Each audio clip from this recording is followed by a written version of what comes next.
처음 유튜브를 한다고 했을 때 뭐 올릴 내용이 없어가지고 일단은 나 자신에 대한 이야기를 좀 했었는데 올려놓고 보니까 사실 재미가 없더라고. 나라는 사람이 뭐 누가 그렇게 궁금하겠어.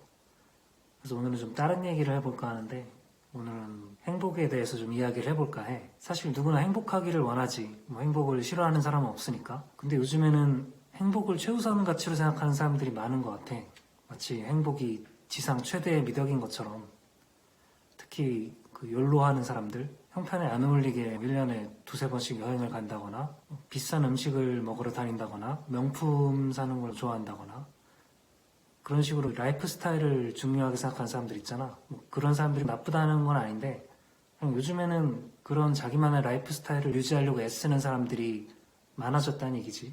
근데 그런 사람들한테 젊을 때 노후를 대비해야지 왜 그렇게 돈을 많이 쓰느냐 이렇게 물으면 대부분은 나에게는 오늘의 행복이 최우선이다 그렇게들 말하더라고. 이런저런 기회비용을 감안하더라도 당장은 오늘 행복한 게 중요하다는 거지. 근데 나는 그게 뭐 나쁘다고는 생각하지 않아. 결국 자기 인생은 자기가 선택하는 거고 그 사람들은 그런 식의 삶을 선택을 한 거니까. 근데 사실 나는 그 사람들 인생에 관심이 있는 건 아니고 나는 솔직히 행복이라는 거를 믿을 수가 없어.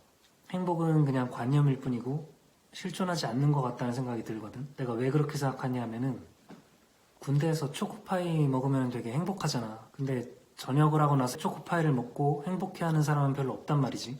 분명히 똑같은 초코파이인데 내가 느끼는 행복감은 달라진다는 거야. 내가 처한 상황에 따라서. 그러니까 일단 행복은 상대적인 거지. 정확히는 내가 처한 입장이나 상황에 따라 내가 느끼는 행복감이 달라진다 이 말이지. 내가 만약에 복권을 샀는데 100만 원이 당첨이 됐어.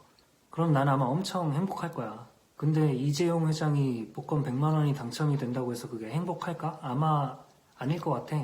뭐 그냥 재밌는 경험했네 이 정도겠지. 그러니까 행복이라는 거는 철저하게 내가 처한 상황을 기준으로 결정되는 거잖아. 행복의 크기를 눈금으로 잴 수는 있는데 내가 처한 상황에 따라서 이 눈금의 간격이 달라진다는 거지. 이만한 크기의 행복이 있으면 요걸 재는 눈금이 작을 때는 이게 엄청 크게 느껴진단 말이야. 내가 군대 있을 때 먹는 초코파이는 군인들의 행복 눈금은 요거란 말이야. 사회에 있을 때는 맛있는 게 워낙 많으니까 똑같은 요만한 크기의 초코파이 먹는 그 행복을 재는 눈금이 막 커져.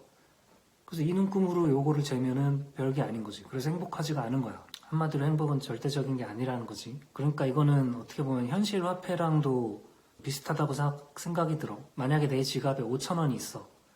이걸로 뭘 살 수 있을까를 생각해보면 지금 당장은 빅맥 세트 같은 거 하나를 살 수 있겠지. 그런데 만약에 인플레이션이 와서 물가가 올랐어. 그러면 5천 원을 가지고 똑같은 5천 원인데 빅맥 세트를 못 사 먹겠지. 내가 어릴 때는 100원짜리로도 사 먹을 수 있는 게 많았어. 문방구 가면은 뭐 저기 맥주 사탕 이런 것도 있고 드래곤볼 해적판 500원 그건 500원이었는데 요만한 걸로 나오는 그런 것도 살 수 있었고 100원짜리도 모으면 살 게 많았단 말이야. 근데 요즘은 뭐 100원으로 뭘 사? 살 수 있는 게 아무것도 없지. 그러니까 똑같은 100원인데 100원이라는 동전 자체는 똑같은데 그걸로 할 수 있는 게 다르잖아. 그거의 가치가 달라지는 거잖아. 마치 절대적이지 않은 행복처럼. 내가 봤을 때는 행복도 그런 거지. 같은 크기의 행복인데도 내 마음 상태에 따라서 빅맥 세트를 사 먹을 수도 있고 사탕 한 알도 못 사 먹을 수도 있다는 거지. 이걸 알면서도 행복에 목을 메고 행복해지는 일에 인생을 걸 수가 있나?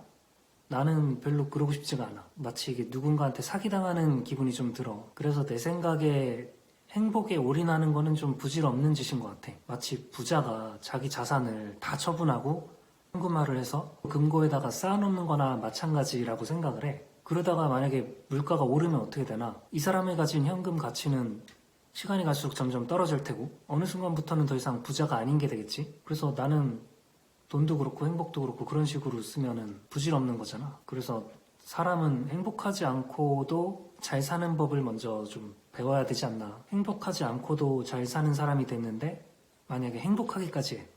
그럼 얼마나 좋아. 완전 1+1이잖아. 이게 내 생각에는 삶의 연비라는 게 있는 것 같아.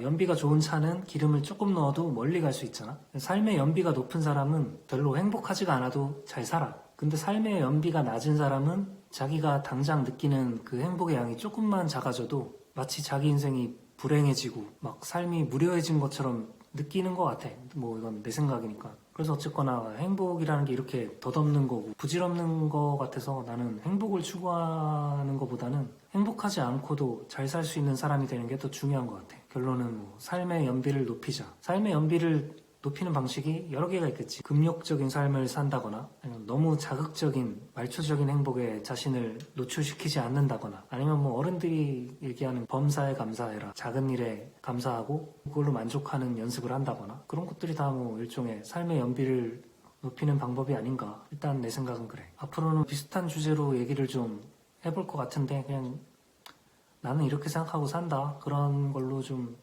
찍어볼까 해. 뭐 이런 거 아니면은 할 내용이 뭐가 있겠어. 내가 뭐 유명 작가도 아닌데 글 쓰는 법을 알려주겠어. 아니면 뭐 내가 잘 나가는 회사 임원도 아닌데 직장 생활 잘하는 법을 알려주겠어. 그냥 내 얘기나 하는 거지 뭐.